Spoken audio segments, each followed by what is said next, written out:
The views and opinions expressed on this program do not reflect the company, owners, management, staff, clients, or partners. Welcome to Bermuda's Daily Talk Show. It's the Daily Hour. ChatGPT did become the world's most downloaded non-gaming app. Literally the job of everyone in government to address the media and the public. What are your thoughts, audience? What are your thoughts on Zandy Silva as the deputy PLP leader? A community that can't feed itself is a community that can. What you may not know, though, is that Bermuda, we have a connection with Epstein, too. Things that people are doing right, the youth are doing right, that is not being advertised enough. When you see your access to US dollars disappear, that's when you have a problem. You've got a town in the UK with a similar sized population. This place absolutely outshines it.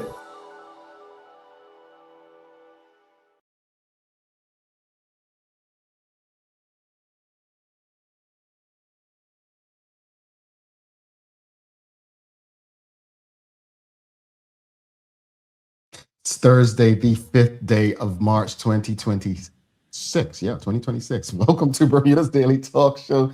This is the Daily Hour brought to you by the BAC Group of Companies, HSBC, Bermuda Medical House, Linda's People's Pharmacy, and big love to Hot 107.5 for ensuring that we can pump through the radio airwaves with these most important community conversations. I'm Jamel Hartman. She's Mia Chambray, and Teodor will be with us a bit to bring you the latest in the news break. Mia, how goes it? Hey, Jamel. Good morning. I'm great. How are you? It's a beautiful day, finally. No rain, sun is shining. It's glorious. You know, I feel like I haven't seen you since you were in Atlanta. I know, we haven't. No, you stopped into the shop and got your products, right? Yes. I had to, get some more stuff. Yeah. You always should get stuff. You clean me out. Yeah. But how's things? How's Gunnar? How's your hubby? How's James? Yeah, Gunnar is great. He lost his second front tooth, so now he's operating with no two front teeth, which is so cute. And he was very excited about that. And yeah, he's like, Mom. He was so excited. So that's so cute and sweet. When he smiles, he has like no teeth. It's really sweet. And then James is great. Yeah, James, my husband, he's doing really well. We're playing music and hanging out, and he's just working and loving the island life. What can I say?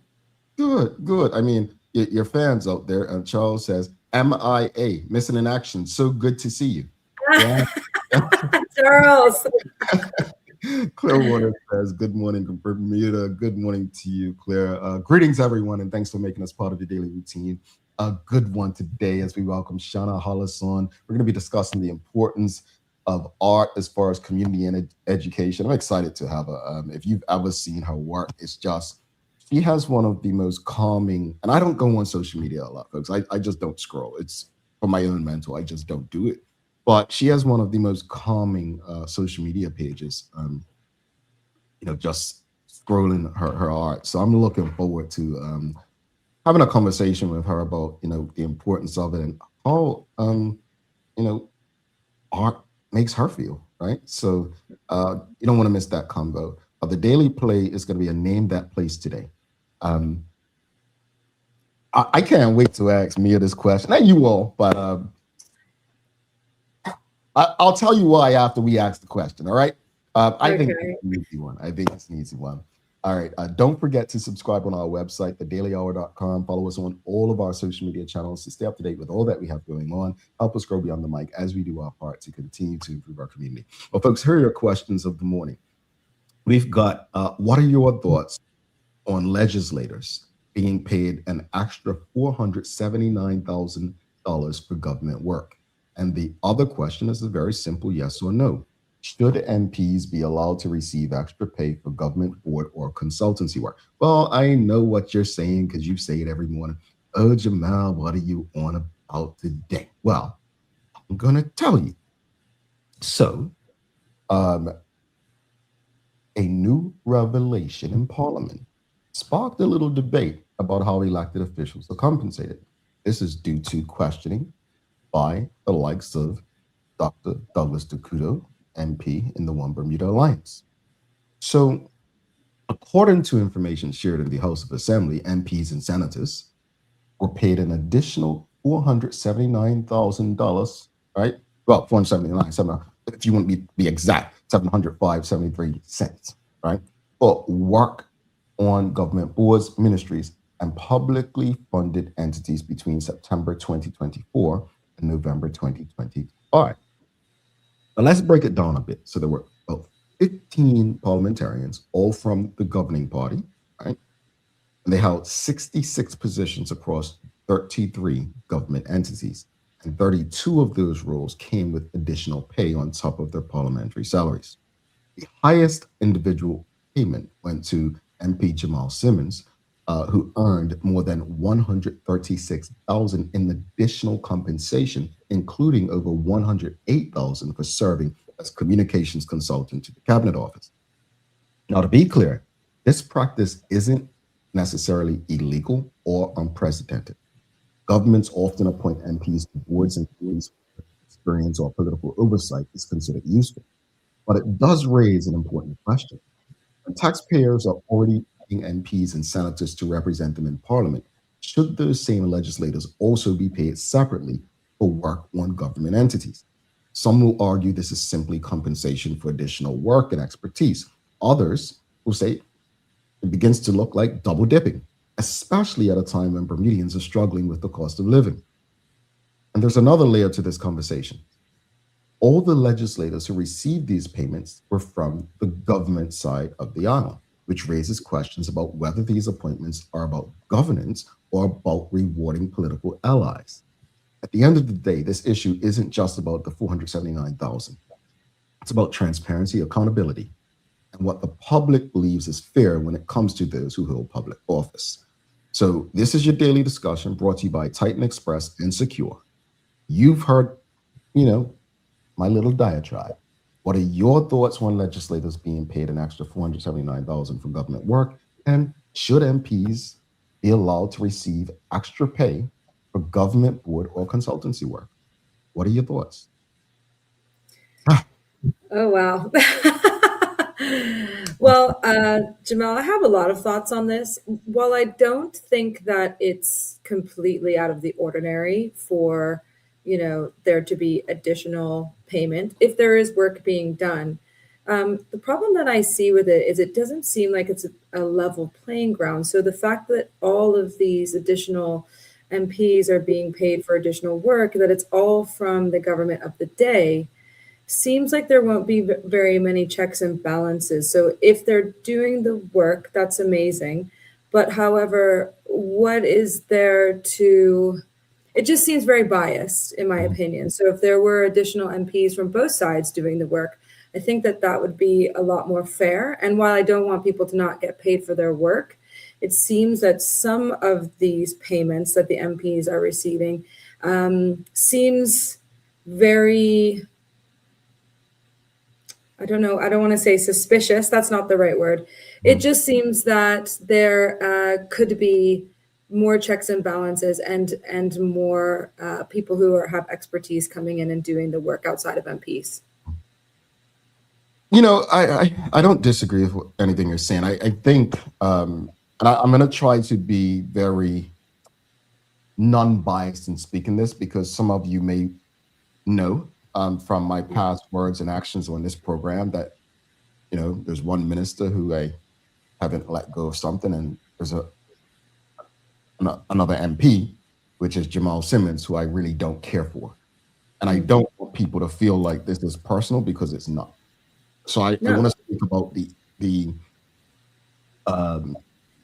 payments rather than the people involved.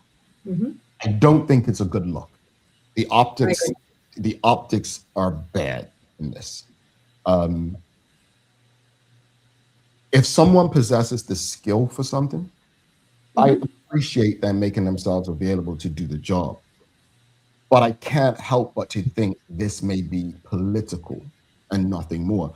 Oh, we can't give you a ministry, but here's what we can do: give you a consultancy. What comes to my mind, right? Is there someone else out there that could do this job better and more cost effective for the people? I agree. That's what we should be asking. Was this put out to tender as a consultancy? Probably not. No. What about this job said that this person would be the best person to do it? And I agree. I'm using that because I think if we remove the politics from it, then people can probably take off the rose-colored glasses, I think that's the saying, and have a clearer look and Absolutely. and a more objective opinion. But if you ask me this question, should MPs, senators, legislators be allowed to receive extra pay for government, board, or consultancy work? It's a tough one for me because if the One Bermuda Alliance were in government and they did this, and I felt like, well, this person's, yes, they're in the OBA and they're a PR person, I would have the same issue. Mm-hmm. As would I. Folks, I would have the same issue. So I don't know. I have more questions than statements or perspectives to share on this. But want to go to the audience, or did you want to add something? Okay, let's go. Let's go to the audience. They're making some great points. Absolutely. Let's go to the audience. So we're asking you all, again, the question of the morning. This is your daily hour discussion. We're asking, what are your thoughts on legislators being paid an extra $479,000 for government work, the highest being Jamal Simmons? And should MPs, senators, legislators be allowed to receive extra pay for government, board, or consultancy work? Well, Charles H. Jefferson II, he says, no, period. No, period. Nothing more. He goes on to say, while this might be legal, it isn't morally right. We should ask if these people would receive these payments if they were not a legislator. When does morality supersede everything else? Fair questions. We've got Dr. Anthony Richardson. He says MPs need a fair wage in order to avoid fraud or chances of undue influence from friends and family. And I think that's a discussion, but what is a fair wage for that needs to be debated as well. We need to discuss that. Well, that was debated right when after the election happened. That was the first thing that the PLP, that the PLP, that was the first order of business, was to raise everybody's salaries and to give former MPs who were no longer in the position, who were not voted in, they were also given a payout into their pension. And I'm glad you said that, because I think fair wage should really be up to the public. Well, it's our money. It's our money. Yeah. I think we should be.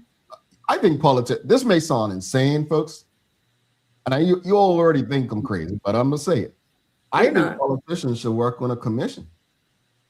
I think that's a great idea, because at the end of the day, when I'm looking at what an MP has to do on a day-to-day basis, how much work they must have, then they're taking on all these extra boards and extra work. I mean, I run a small business and I can barely keep up with my day-to-day tasks. I'm wondering how everybody can do all this work and get paid all this money. So you're only one person. I find that to be quite mind-boggling. Yeah. I think we also must add, though, the importance of a backbench, right? So I think we got 12 ministries or something, right? 12 ministers. When I think about the backbench, you see some of the names on there. Money silences people, right? So what chance do we have of accountability if people are at risk of losing that income, right? It makes that situation a bit harder. So I want people to have a really deep think about this. I really want people to consider this. This is not saying that the individuals are bad, because again, Jamal Simmons may be the best person for that PR job. You know, he absolutely in his defense, he has worked in this space. You know, he's worked in PR, he's worked in news, he's, you know, built a career in this space. So he may be the best person based on what they're looking for.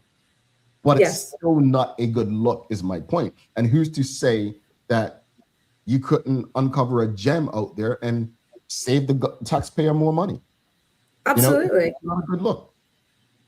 I couldn't agree more, Jamal. And I think what would be interesting is to have it tendered out and see what Bermudian excellence there is on the field. Is there anybody out in the talent pool that we have in Bermuda, which is so vast, that could actually pick up these roles and allow our MPs to focus more on their day-to-day task of representing the people of Bermuda. So I think that your point about tendering out these jobs is actually an excellent one. Really creates a fair playing field and allows us to have the best of the best, as opposed to stretching people who may already be stretched and trying to run a country, which I can only imagine is one of the hardest jobs outside of parenting. I think that that's an excellent point. And then I also think it stops a lot of cross-pollination, and it allows for accountability, because then there's oversight for people as well. Are they doing the job? Are they getting the results? Are they receiving the commission? I think that's an excellent point, Jamal. And I would like to see that more. And I also would like to give a shout out to Dr. Doug DeCudo for bringing this to the forefront, for tabling this formally in Parliament, so that we as the public understand what's happening with our money and where it's going and who's getting paid for what. Yeah, indeed. Audience, this is your daily discussion brought to you by Titan Express and Secure. Again, what are your thoughts on legislators being paid an extra $479,000 for government work? But also, should legislators be allowed to receive extra pay for government, board, or consultancy work? Personally, I feel people should be paid for their expertise and their time and work. Again, should they, haven't already been MPs, do we need legislation protecting potential fraud? Not saying that this has happened or potential unethical behavior. Do we need to scrutinize this a bit more? Let us know. But again, just a yes or no. Do you think they should receive the extra pay? Let's go back to the audience. Sean Smith says, why are MPs providing consultancy work?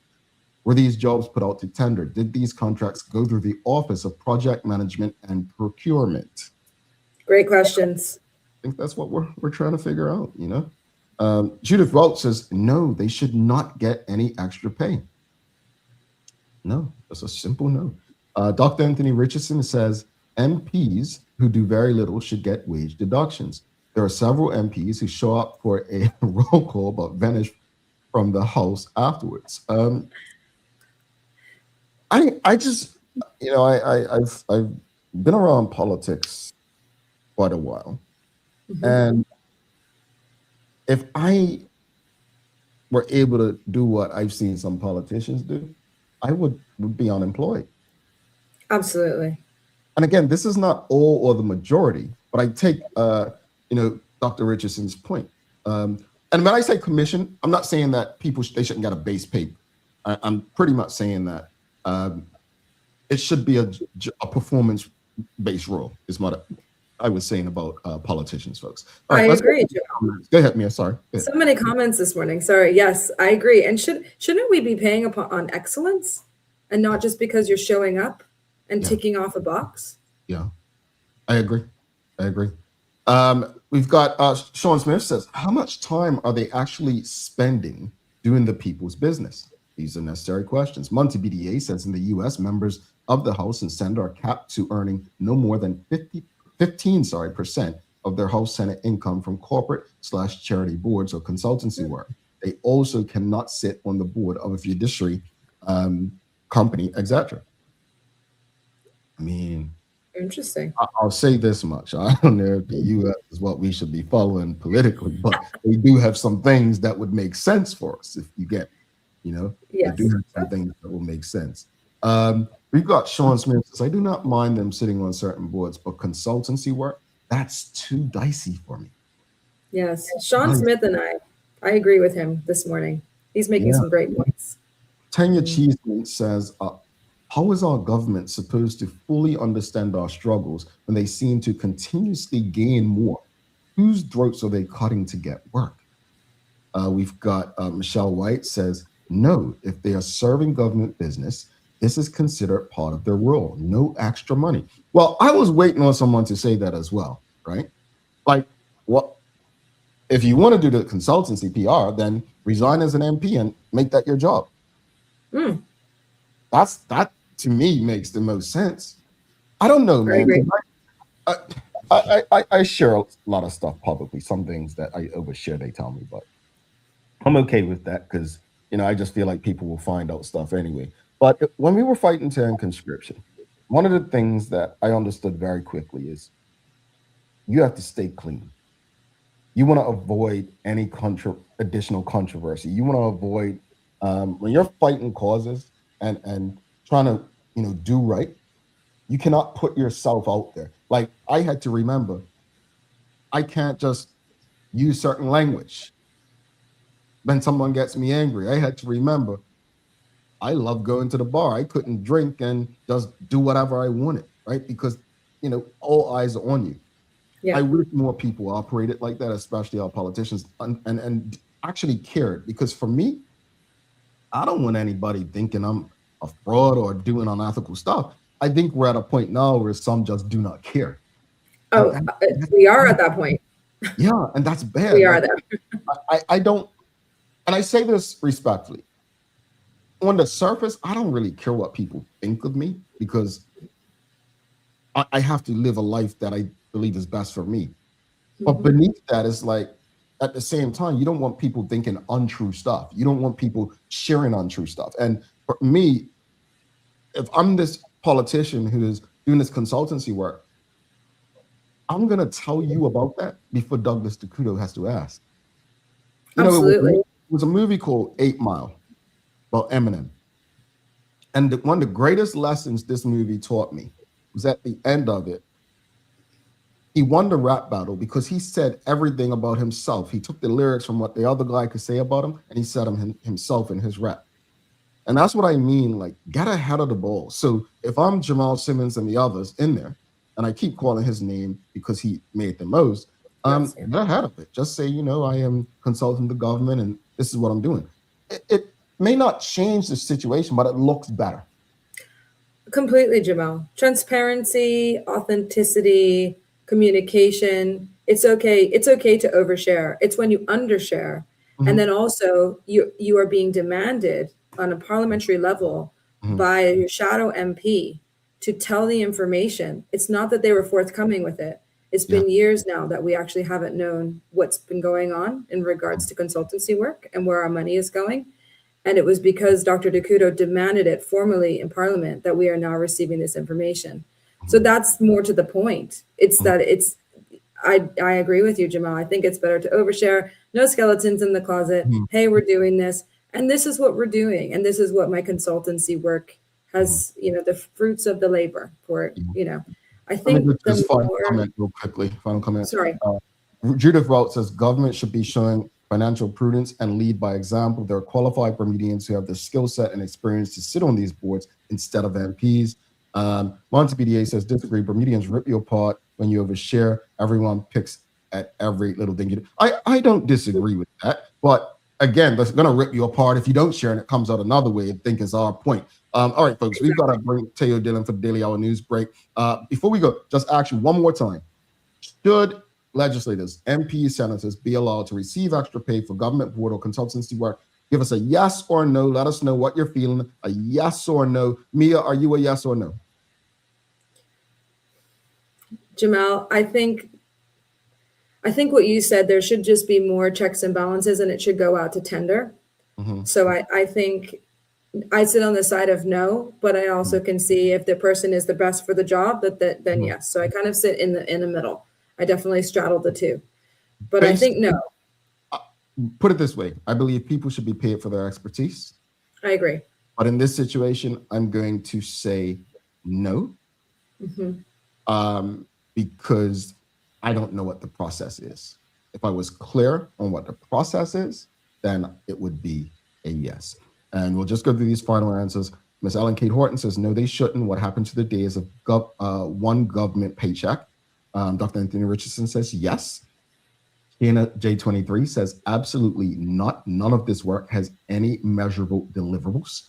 NTS says no to advisor and consultancy work. And Sean Smith says no. Folks, you have been awesome. Please give us a thumbs up if you're streaming with us on Facebook, LinkedIn, YouTube, Twitter, X, and Instagram. Give us a thumbs up, a love, a like. Make sure you share the conversation with your friends, family, colleagues. We're going to give some love to Titan, Express, and Secure. Then we'll go to the news break with Theodore. And we've got a very special guest, Shanna Hollis, coming out. We're talking art today, community education, and just the peace that it brings some of us.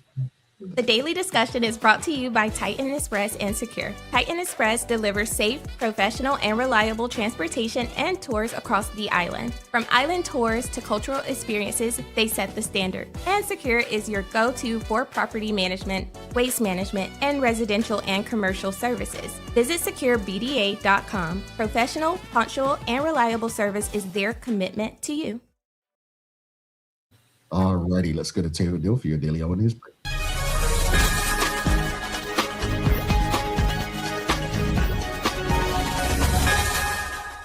Good morning, I'm Teo Dill, and welcome to your TDH News Break, brought to you by the great folks at Peoples. From grandparents to new beginnings, Peoples Pharmacy has cared for every generation, and the next one's just getting started. Speed cameras are actively being tested as part of the nearly complete island-wide CCTV network to help fight against the scourge of unsafe driving that results in fatal road collisions all too often. This from National Security Minister Michael Weeks during yesterday's post-budget press event. CCTV is just about 90% complete. We are right now in the stages of testing speed cameras. So we are definitely on course to having the whole project done by the end of the summer. But it's 240-something cameras. It's about triple that as far as views are going, because some of the cameras have more than one view. So all the cameras are pretty well up, and they're in the testing phase. And like I said earlier, we're in the process of putting the speed camera part of the overall CCTV in place. And Minister of Justice and AG Kim Wilkerson was also present at the presser, where she explained that the $20 million that's been committed to hiring new corrections officers is only part of the process of building out that team. An equal component is figuring out exactly how to ensure that more folks get hired without sacrificing the necessary standards. We start with 37, we end with 6. People fall off along the way. And that has forced us to look really critically at the recruitment process. So we have our consultant in right now, really scrubbing all of the data on how recruitment works, where candidates fall off in the various phases, to critically look at how we can strengthen the process of recruitment so that it is faster, and so that we also take out maybe barriers that could be outdated in the process. And in other news, the official CITV YouTube page published a pretty snazzy new video summarizing the Ministry of Tourism, Culture, and Sports budget commitments, narrated by Minister Owen Darrell. Here's a snippet of the piece. A few of our budget highlights include the Department of Public Transportation has been allocated $3.5 million in capital funding to support the arrival of 20 electric buses, along with additional funding toward 20 more. This marks a major step toward full fleet electrification by 2030, reducing emissions, lowering long-term operating costs, and modernizing our public transportation system. The Bermuda Tourism Authority has been allocated a $4 million increase in funding to expand sales and marketing efforts, particularly with 617 new hotel rooms coming online later this year with the reopening of the Fairmont Southampton. Energy markets are reacting quickly to the Trump administration's ongoing attack on Iran, and that could soon show up at the pump here in Bermuda. Global oil prices have surged from roughly $73 a barrel to around $80 to $84 in just the past couple of days as fears grow about disruptions to shipping through the Strait of Hormuz, one of the world's most critical oil routes. Right now, gasoline in Bermuda averages roughly $2.30 per liter. That is about $9 per gallon, because obviously nearly all of the island's fuel is imported. If crude prices stay elevated, analysts say pump prices globally typically rise within 1 to 2 weeks, meaning Bermudians could see notable increases in gas prices before the end of the month if the conflict continues. So if you got any of those red plastic gallon jugs laying around the house, you know what I'm talking about. It might make sense to fill them up now to offset the upcoming price spike. And Bermuda's quietly experiencing a major demographic shift, and without more young women, we just will not be able to correct it.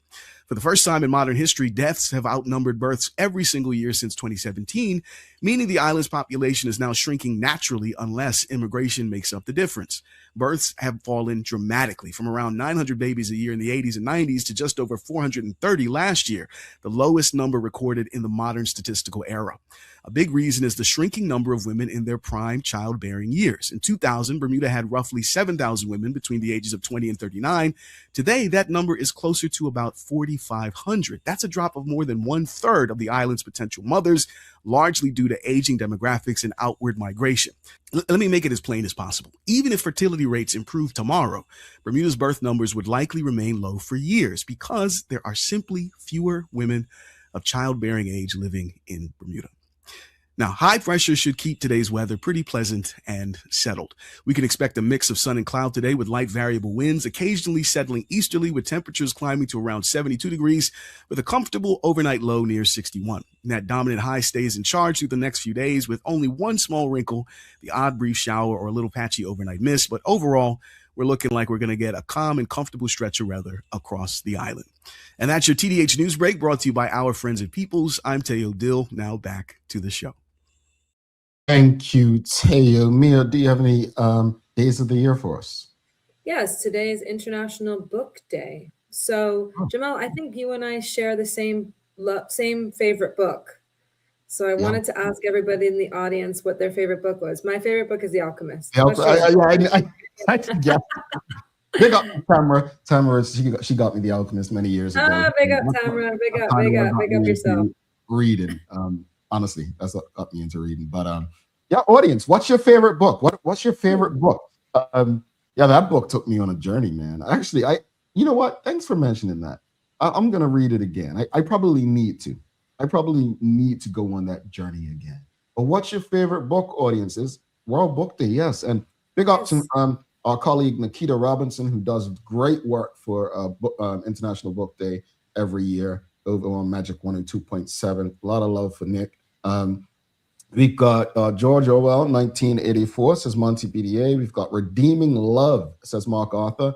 As a Man Thinketh, I have that in my collection, Sean Smith as well. What else, audience? What else? Any other books? What's your favorite book? Let us know.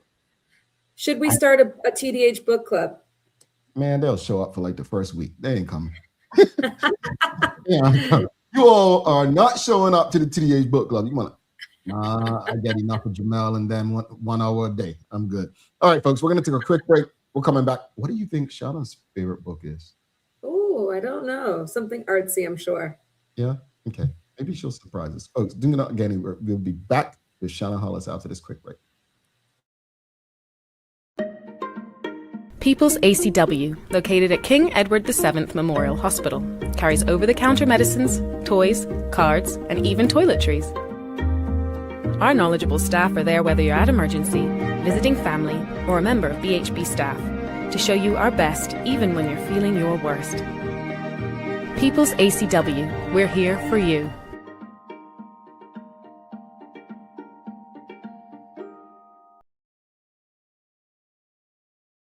Take a look at our workwear for construction workers and tradesmen.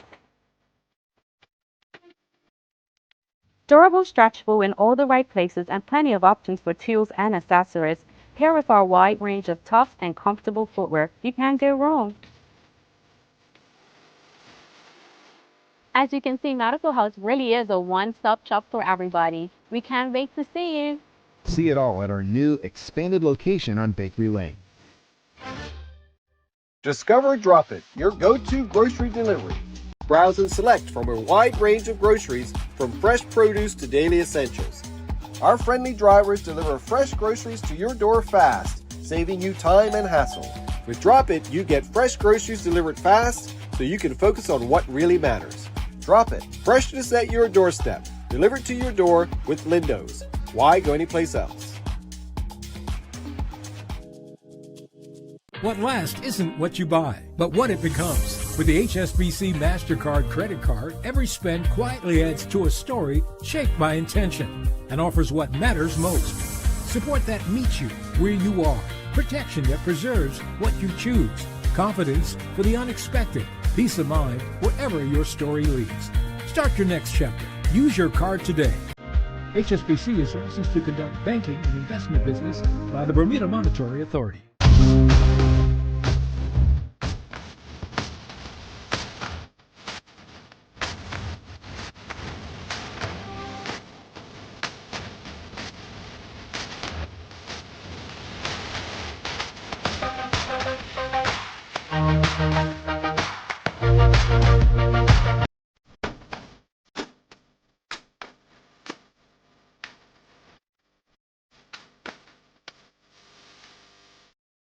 What if the age that really matters isn't the one on your ID? You probably know your chronological age, the number of candles on your last birthday cake. But there's another kind of age that may be even more important, your biological age. This reflects how old your body truly is at the cellular level. It is influenced by your genes, your environment, and the choices you make every day. Two people can both be 40 years old on paper, but one may have the body of a healthy 30-year-old, while the other is biologically closer to 50. The difference? Lifestyle choices on nutrition, sleep, stress, exercise, and exposure to toxins. That means you have some control over your biological clock, and that's exactly what makes it so powerful. Because when it comes to aging, it's not just about living longer, it's about living better. Want to know your predicted biological age today? Download the free Carry Genetics app and fill in the lifestyle questionnaire.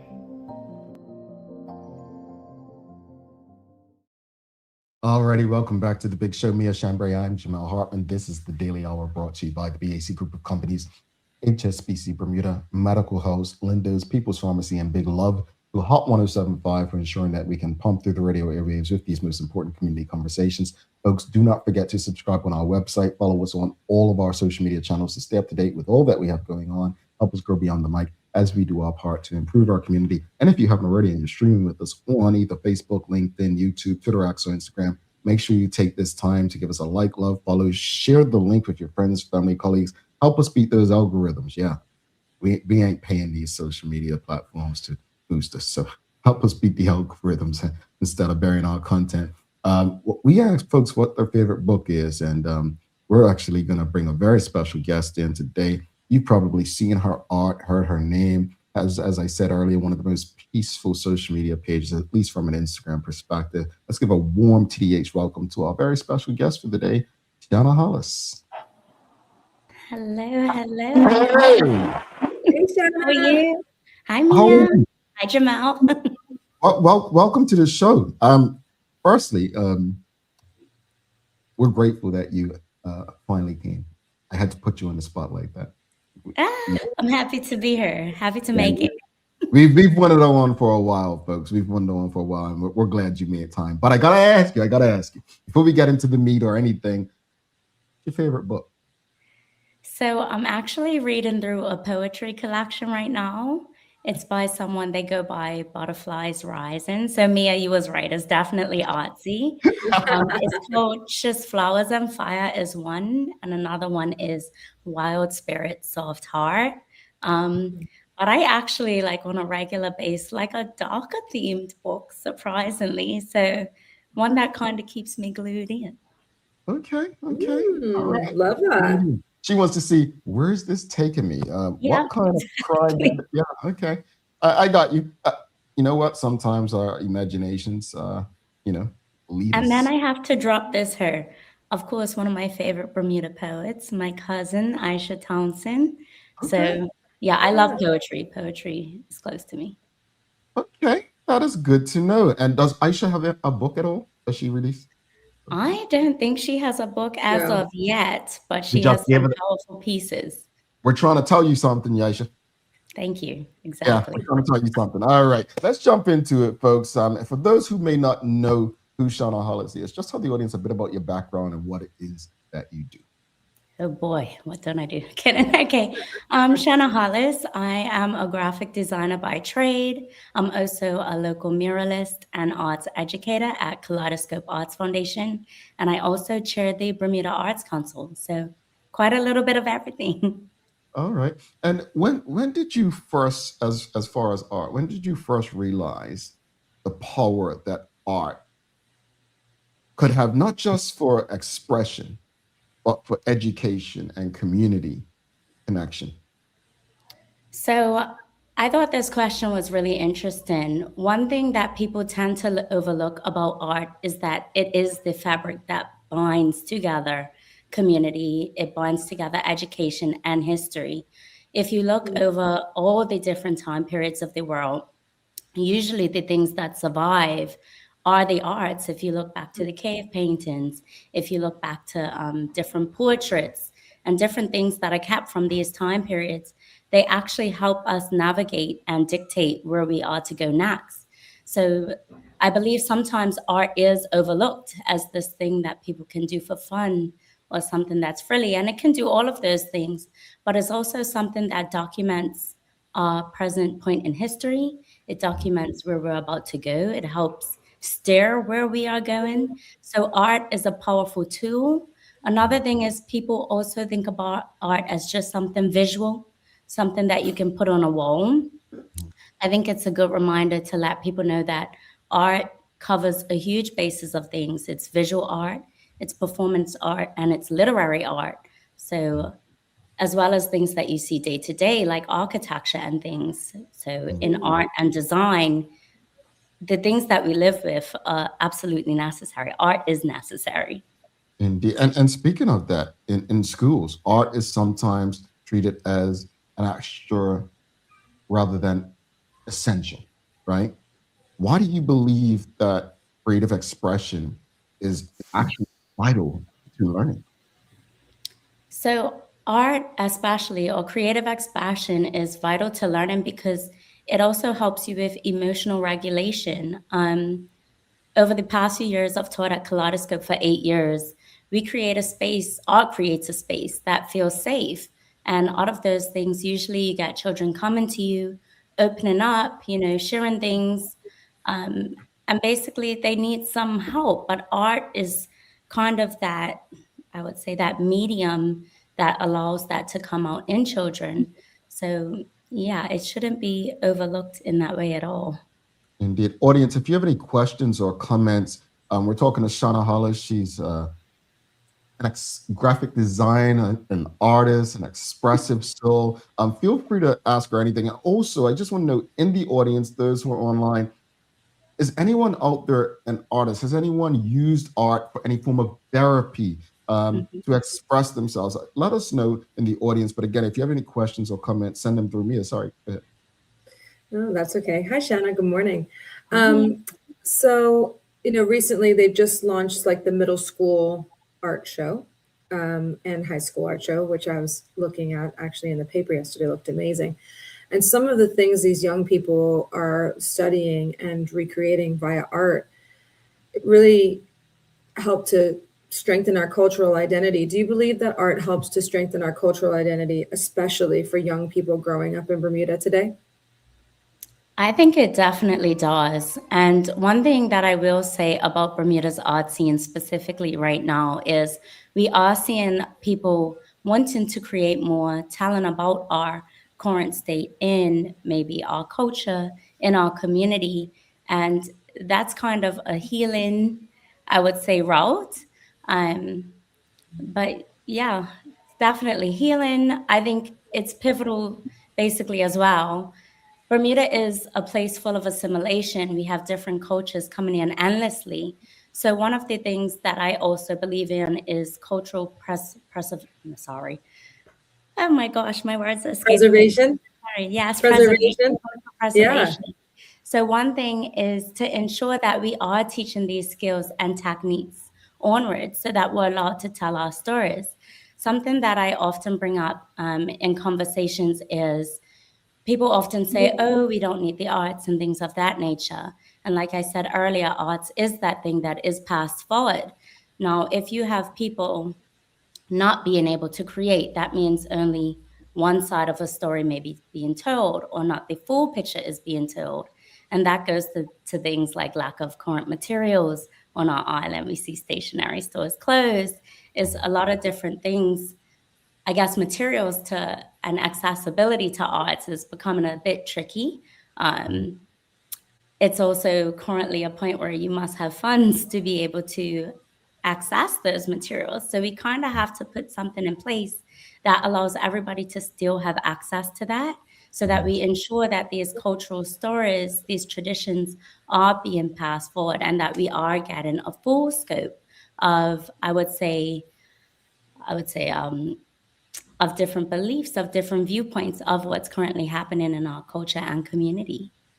I totally agree with all of that, Shanna. And you work closely with communities and students day to day as part of your everyday life.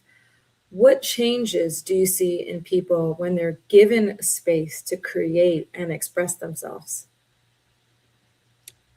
I would say when I reflect on the students that come into this space, oftentimes, like I said earlier, children kind of, I guess, similar to adults in the sense that our days just go and go and go, and people are quite busy. The kids being allowed to come into this space and finally feel that sense of relief, that sense of like, I can take the day off of my back and just tune in. Not only does it allow them to create and get involved with that like sensory feel, that therapeutic, as you say, feel of the arts, it allows them to communicate better as well. Something that I noticed after COVID, kids were a little bit afraid, like, can I do this? Can I touch this? Can I do this in that way? I think people, that side of the imagination, that side of being like unforgivably exploratory kind of went to the wayside. So I think healing a bit from that as well with the kids in our community, giving them the independence and the permission to explore and create is important. They need that for self-development. I agree. And, my son loves Kaleidoscope, loves spending time with you guys. And what I really love about Kaleidoscope is he gets to be exposed, to people from all different types of backgrounds, from the teachers to the students. How have you seen like creativity and art bridge, connectivity within our community? So I would say that is one of the most important roles that teaching at Kaleidoscope has given me over these past few years. Mind you, in past years, I think we had a little bit more success when private schools and public schools maybe were on holiday at the same time, because it allowed the kids to cross-pollinate and, be able to meet each other that they maybe wouldn't meet on a regular day. But even in my after school programs, it's important. I've taught students where I've said, okay, each week a different student in the class would be allowed to pick a song, or maybe we'll choose a specific theme or point in history. And what that does is it exposes children to so many different things, but it also, I would say, helps, maybe not makes, but helps them gain a respect for maybe something they might not be used to. And I think especially with Bermuda, especially with more people coming in, we do have to learn how to take different cultures, how to take different traditions and different things on and be respectful and all of those things. Yeah, indeed. Let's go to the audience. The audience, they've got some things that they will say. But folks, if you've got any questions or comments, send them through. We've got OTBTBDA says, I am just tuning in. What is Ms. Hollis' thoughts on video and photography art excluding AI? But I wanted to ask you about that, like the impact AI has or will have on art. Okay. I guess my thoughts on video and photography. So I actually begun my creative career in photography. I think videography and photography are well respected. I think it's always been a solid platform, but it's a growing medium, especially in our current days where everything tends to be digital or online. For me, myself, there's so much that goes into videography and photography in terms of balancing the elements and nature around you. I think it's definitely a skill that is respected, even in terms of making shots seamless on dollies and trolleys and all of it. It's a tough profession, it's a well-respected profession, but I also think it's a growing profession in our digital day. AI. AI. So speak on as a graphic designer, I've already seen how this kind of impacts me. However, I will say always, like, nothing beats human skill down to a T. I've had different clients always come to me and they say, oh, I tried this, or I tried this on AI, and it's not quite what I want. There are some things that there are things that you cannot take away with human interaction and human connection. I know for me, myself, I prefer the use of humans. And if I must say, I guess I'll just have a strong opinion. I think that AI is a lazy route. I think it's much more respected to hire someone for their skill and ability, and it also shows in your end product. I recently had a conversation with a friend last night, and they're like, "This whole commercial is AI. This is meant to be showcased to Bermuda, and none of this looks like it." So I think the use of not AI may be something that is coming to be more, I don't want to say respected per se, but you get more coins. I don't know. AI is a tricky slope. We have the creatives, we have the skill set, we have the people that are able and capable to do all of these things.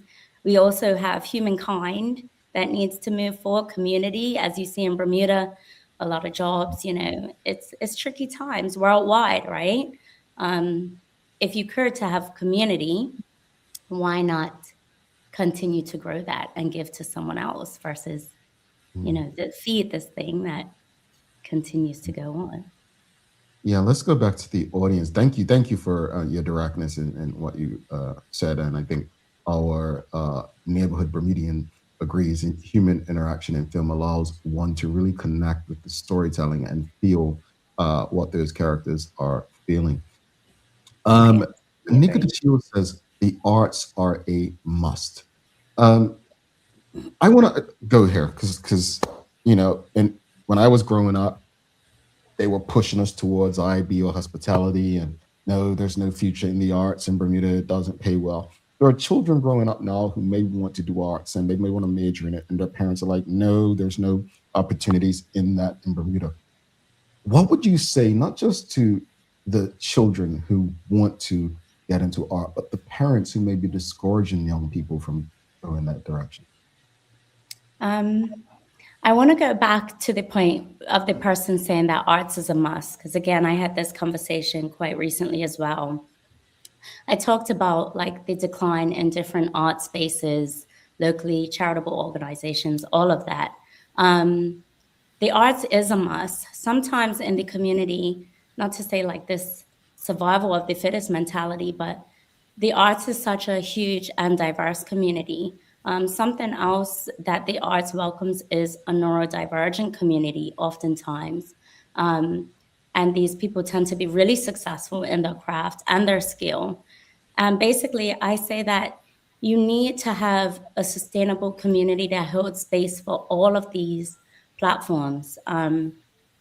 In order for it to run correctly, you need to hold space. It cannot just function off of just having, like you said, Jamal, these careers that are directed in said point.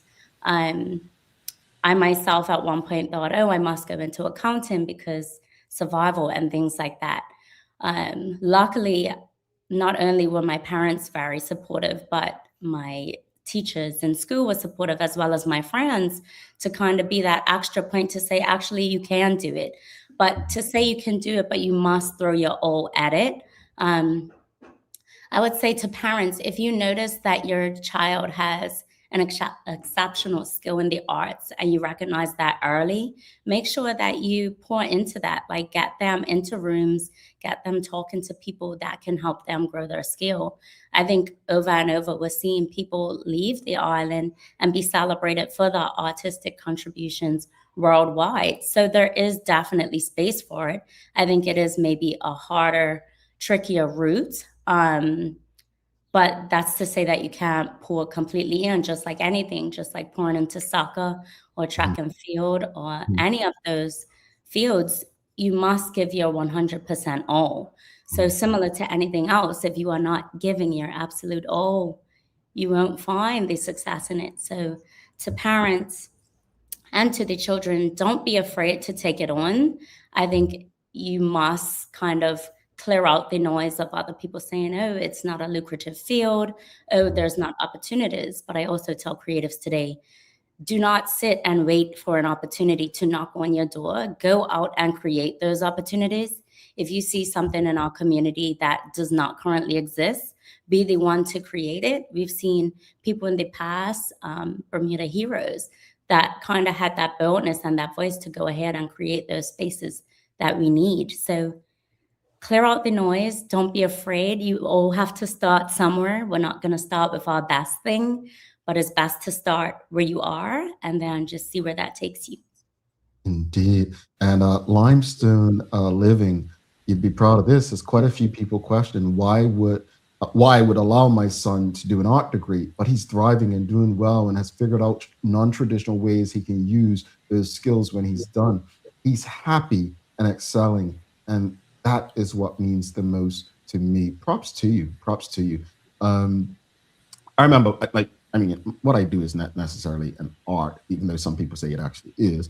But It is. I wanted to do radio, and my mom kind of said, "Well, there's not really any opportunities." And then my first major was IT, and then I did one of those tests they used to do in school, and they're like, "You talk too much, and you can't sit down at a computer and try to fix it." And so then I moved schools, and then I was doing business major, and then I asked my mama, "Can I dual major?" After I got like somewhat decent grades. I saw 3.0 for the first time in my life. So she allowed me to do it, and it cost more money, but I was allowed to do a major, and I've been grateful and lucky, blessed to be able to use my business degree and my radio and video degree in that space. But that when I saw what that mother said just now about non-traditional ways he can use the skills, there's a way. And I think you said something that I often share with people. It's like, when you're in this space, you can't wait for people to give you opportunities. Like, you have to get out and create your opportunities. Mia's an artist, right? Many people know her from Cassine, but she's out there performing every weekend. Music is art as well, the expression of it. So I love these conversations. I'm gonna keep going on, but go back to the audience real quickly. Human BDA says, "I wonder if Shanna is aware of the what's that magical sacred geometry art of crop circles. If not, it'll be interesting to look into." What is that? I don't know. I am aware of sacred geometry and all of those things. I think I had a project years ago where I tried to incorporate that into my work. My brother, Shanna Hollis, is also very into that as well. A lot of the bases of his paintings kind of have some type of sacred geometry going on, and then he paints on top of it. So yes. Hey, wow. Incredible. You and your brother both art, and I don't think we went back. Let's go back real quickly. Okay. Two people who got into art. Was it your parents who were artists? Like, how did that happen? So my granddad from the States, my great-granddad, sorry, he was actually a sculptor in Connecticut. But my mom was always good with crafts and her hands. She is a hairdresser. My dad was a mason that later went on to start his painting and contracting business. So I think we grew up watching our family work with our hands. My brother kind of was one of those people that was born with it. At 2, he was painting. At 12, his first show. So I knew when I was younger that I kind of wanted to be like my older brother who wouldn't. So yeah, he taught me, I guess, all the ropes when I was younger, especially with art projects. I'm like, nah. Even today, I'm like, nah, does this look good? And he gives me the yay or nay, and he's very truthful about it. So yeah, it definitely runs in the family. And we're also supposed to have our first sibling art show in August at Masterworks. So, woo! That's exciting. You're coming back to speak to us about that too, right? I definitely will. Yes, thank you.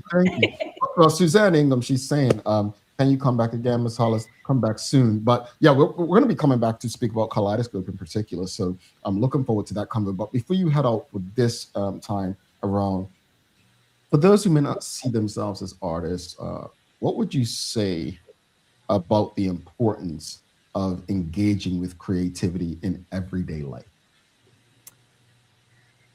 You must engage with creativity. As I go back, and then someone like Jamal. So Jamal being a radio host, and we can kind of see how his impact has allowed us to stir our community, how it's allowed us to have these thoughtful conversations. I think of artists like Jabari Wilson and the show that the Centipede movement just put on at the BSOA called It's Cold on the Bike. It's allowing us to have these deeper community conversations about what we're doing right and what we're doing wrong, but also it allows you to have some contribution. I look at different publications that were put out by past creatives and the impact that it has on people today. Oftentimes I get people in the community say, oh, you should do this, or you should do this. And they tell me that because obviously I'm the creative that could make it happen, but also don't overlook your impact as somebody that may not be creative. The idea of starting a mural project based on something you truly believe, if that's having a different showcase of discussing Mary Prince during Cop Match, or all of these different things, you must be engaged with the creative community because it is the easiest vehicle to get what you want to say in the community across. Even I look at the Clyde Bassett mural in Somerset, like this ensures that these stories are being told forth, but it also ensures that it's going in the direction that we envision it to go in. So get involved with the creative community as much as you can. There are a lot of different ways to do so, whether that be at BSOA, Kaleidoscope, Masterworks, National Gallery. There's so many platforms for you to bring what you want to see on our island to fruition. Indeed. How can people get in touch with you if they want to connect and support or learn more? So for myself, you can visit my website, www.shannahollis.com. That's Shanna with 2 N's. You could follow my Instagram, Shanna Hollis Designs, or you can send me an email at info@shannahollis.com. And if you want to do classes or sign your kids up for classes, I'm here at Kaleidoscope Arts Foundation, where we have tons and tons of fun. Shanna, it's been amazing. Thank you, honestly, so much for coming on, engaging with us.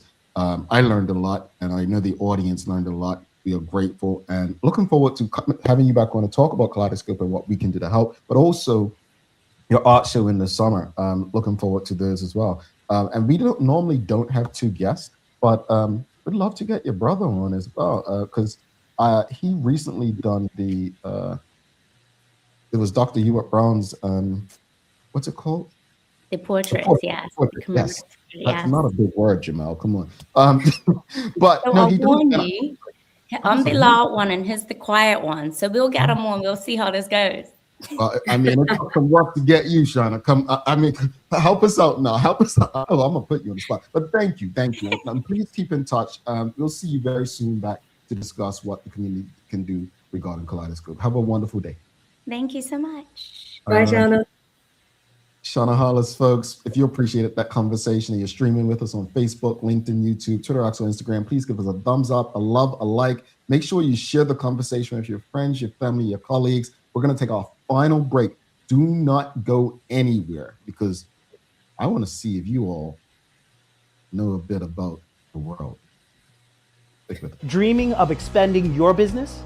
With BDC's Loan Guarantee Program, we support your ambitions. Get up to 75% guarantee on bank or credit union loans up to $300,000. Just your vision and our support.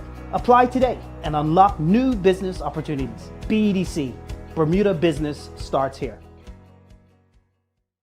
Looking for the best care for your pets? Novazok Feed and Supply has everything you need, from top quality foods to toys and supplies. We've got it all. Join our frequent buyer program and earn rewards every time you shop. Plus, we've been awarded the Clever Customer Initiative program for helping you save more. And don't forget, we open an hour early on Saturdays so you can get a head start on your pet care. Visit us today or shop online for easy pickup or delivery. Your pets will thank you.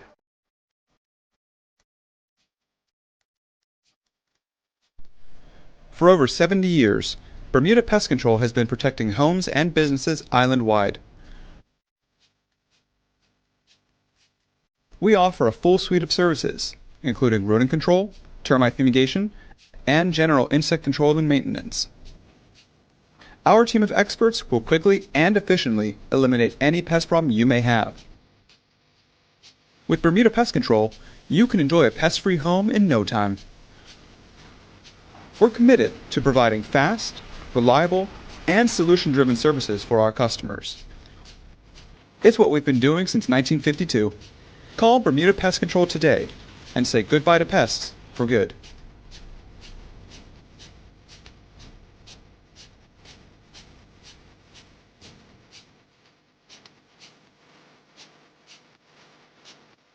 Every space has a message, whether it's a store, a government office, or a doctor's waiting room. With Store Tunes Radio, transform your environment with customized music and professional messaging that keeps people informed, engaged, and at ease. Easy to use, built for organizations of every kind. Powered by Bermuda Communications Group. Store Tunes Radio, the soundtrack to better customer experiences. Visit storetunesradio.com to learn more.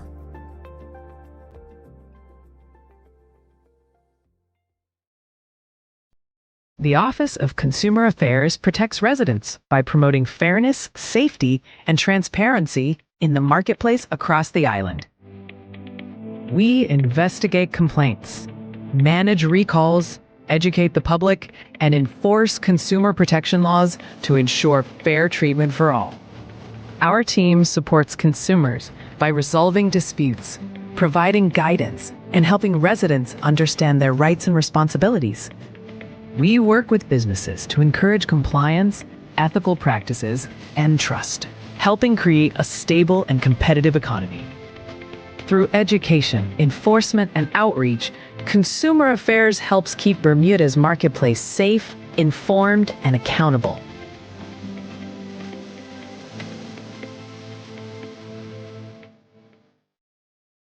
Alrighty, welcome back, folks. Thanks again to Shanna Hollis for stopping by.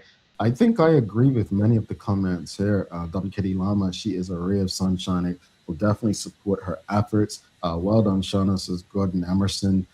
You are awesome, Shanna Limestone Living, and so many more.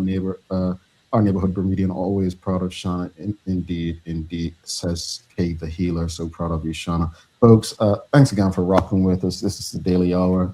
Thanks again to the BAC Group of Companies, HSBC Bermuda, Medical House Windows, People's Pharmacy, and Hot 107.5 for rocking and making sure we can do this with you, pump through the radio airwaves with the conversations as well.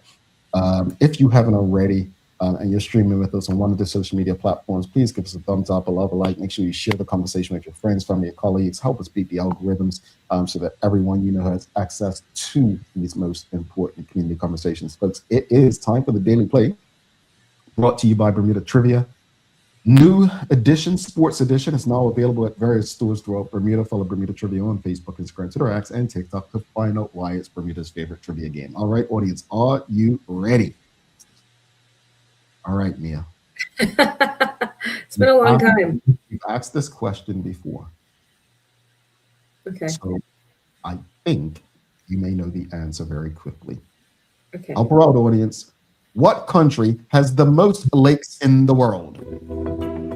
Canada? There you go. I was about to take your passport from you. I told you it was easy. I was about to take the passport from her. I said, I'm going to get her this morning. I'm going to give her a trick question to see if she's going to get it. She got it. You beat the audience by a lot. All right, Dr. Anthony Richardson came through. He said Canada. All right. Stacey Ann Brown, we got you beat this morning, sis.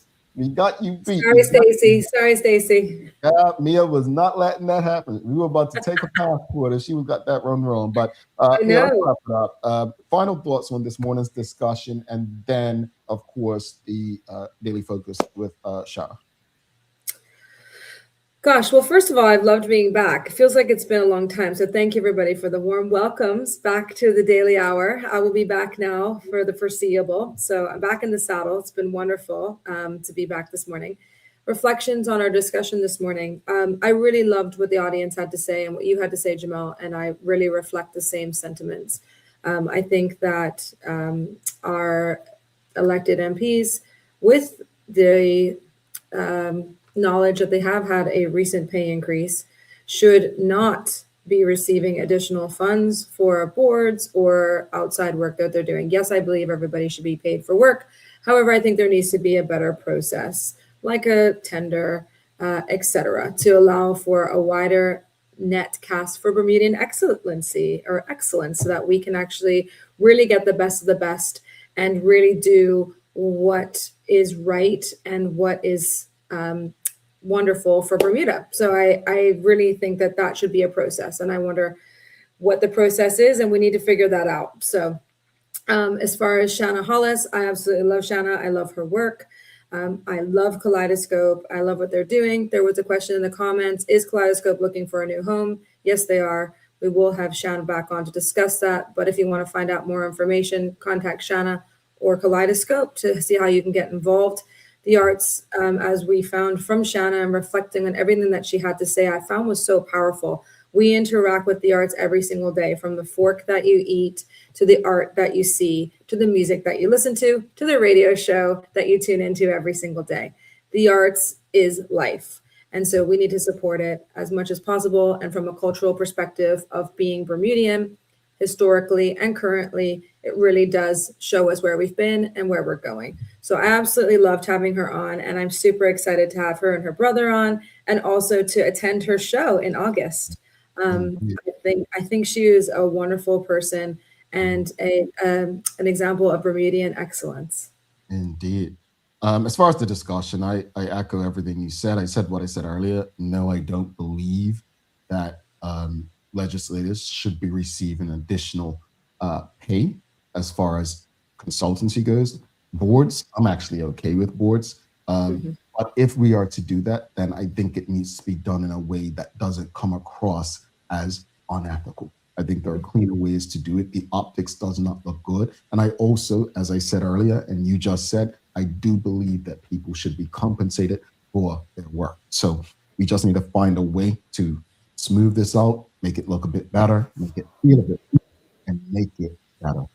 As far as the conversation with Shanna, I'm grateful. I was jokingly putting her on the spot, but there are people we really do want to come on the show, and they just don't have the time sometimes, and we respect that. But I am absolutely thankful when people trust this platform and give us the time to come on and engage about such important conversations. There was a time, and it's probably still happening in the United States, where budgets for things like art are being cut, and children don't even have the option to do it. I think that art, as you just stated, is in literally everything we do. We just had Premier read a budget statement. Who's the artist that helped put that together? Absolutely. I don't think we understand how much of a role art plays in our world. And I'm grateful for Shanna and her colleagues and the organizations she works with for ensuring that art is not only a must, but it's respected. So grateful for her. Mia, do you have any daily inspiration for us?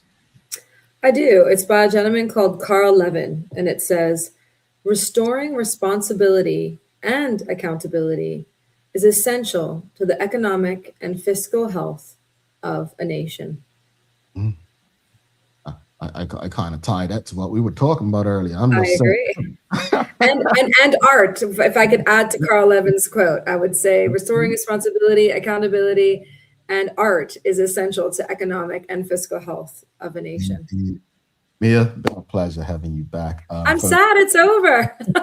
Over already. Folks, do not forget to subscribe on our website, thedailyhour.com. Follow us on all of our social media platforms to really stay up to date with all that we have going on. Help us grow beyond the mic as we do our part to continue to improve our community.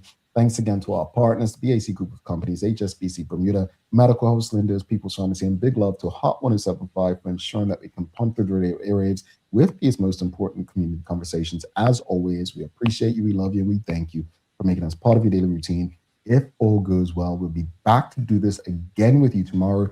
Please, Mia Chambray, I'm Jamel Hartman. Please do make it a safe and a great day. We are out. Peace.